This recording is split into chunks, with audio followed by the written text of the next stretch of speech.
कामिका एकादशी। युधिष्ठिर ने पूछा, गोविंद वासुदेव, आपको नमस्कार है। श्रावण गुजरात महाराष्ट्र के अनुसार आषाढ़ के कृष्ण पक्ष में कौन सी एकादशी होती है, कृपया उसका वर्णन कीजिए। भगवान श्री कृष्ण बोले, हे राजन, सुनो, मैं तुम्हें एक पाप नाशक उपाख्यान सुनाता हूं, जिसे पूर्व काल में ब्रह्मा जी ने नारद जी के पूछने पर कहा था। नारद जी ने प्रश्न किया, हे भगवान, हे कमलासन, मैं आपसे यह सुनना चाहता हूं कि श्रावण के कृष्ण पक्ष में जो एकादशी होती है उसका नाम क्या है, उसके देवता कौन है तथा उससे कौन सा पुण्य प्राप्त होता है। हे प्रभु, यह सब बताइए। ब्रह्मा जी ने कहा, नारद सुनो, मैं संपूर्ण लोकों के हित की इच्छा से तुम्हारे प्रश्न का उत्तर दे रहा हूं। श्रावण मास में जो कृष्ण पक्ष की एकादशी होती है उसका नाम कामिका है। उसके स्मरण मात्र से वाजपेय यज्ञ का फल मिलता है। उस दिन श्रीधर, हरि, विष्णु, माधव और मधुसूदन आदि नामों से भगवान का पूजन करना चाहिए। भगवान श्री कृष्ण के पूजन से जो फल मिलता है वह गंगा, काशी, नैमिषारण्य तथा पुष्कर क्षेत्र में भी सुलभ नहीं है। सिंह राशि के बृहस्पति होने पर तथा व्यतिपात और दंड योग में गोदावरी स्नान से जिस फल की प्राप्ति होती है वही फल भगवान श्री कृष्ण के पूजन से भी मिलता है।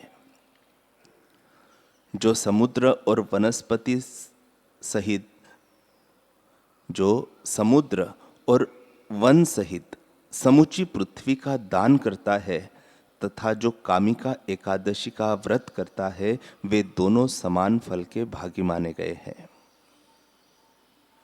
जो ब्याही हुई गाय को अन्य अन्य सामग्रियों सहित दान करता है, उस मनुष्य को जिस फल की प्राप्ति होती है वही कामिका एकादशी का व्रत करने वाले को फल मिलता है। जो नरश्रेष्ठ श्रावण मास में भगवान श्रीधर का पूजन करता है, उसके द्वारा गंधर्वों और नागों सहित संपूर्ण देवताओं की पूजा हो जाती है। अतः पाप भीरु मनुष्यों को यथाशक्ति पूरा प्रयत्न करके कामिका एकादशी के दिन श्री हरि का पूजन करना चाहिए। जो पाप रूपी पंख से भरे हुए संसार समुद्र में डूब रहे हैं, उनका उद्धार करने के लिए कामिका एकादशी का व्रत सबसे उत्तम है। अध्यात्म विद्यापरायण पुरुषों को जिस फल की प्राप्ति होती है उससे बहुत अधिक फल कामिका एकादशी व्रत का सेवन करने वालों को मिलता है। कामिका एकादशी का व्रत करने वाला मनुष्य रात्रि में जागरण करके न तो कभी भयंकर यमदूत का दर्शन करता है और न कभी दुर्गति में ही पड़ता है। लालमणि, मोती, वैदूर्य और मूंगे आदि से पूजित होकर भी भगवान विष्णु वैसे संतुष्ट नहीं होते जैसे तुलसी दल से पूजित होने पर होते हैं।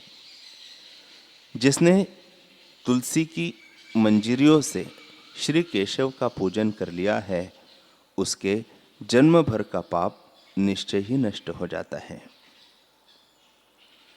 या दृष्टा निखिलाघ संघ शमनी पृष्ठा वपुष्पावनी रोगाणामभिवंदिता निरसनी सिक्ताक्तत्रासिनी प्रत्यासक्ति विधायिनी भगवतः कृष्णस्य संरोपिता न्यास्ता तच्चरणे विमुक्ति फलदात तस्ते तुलसे नमः।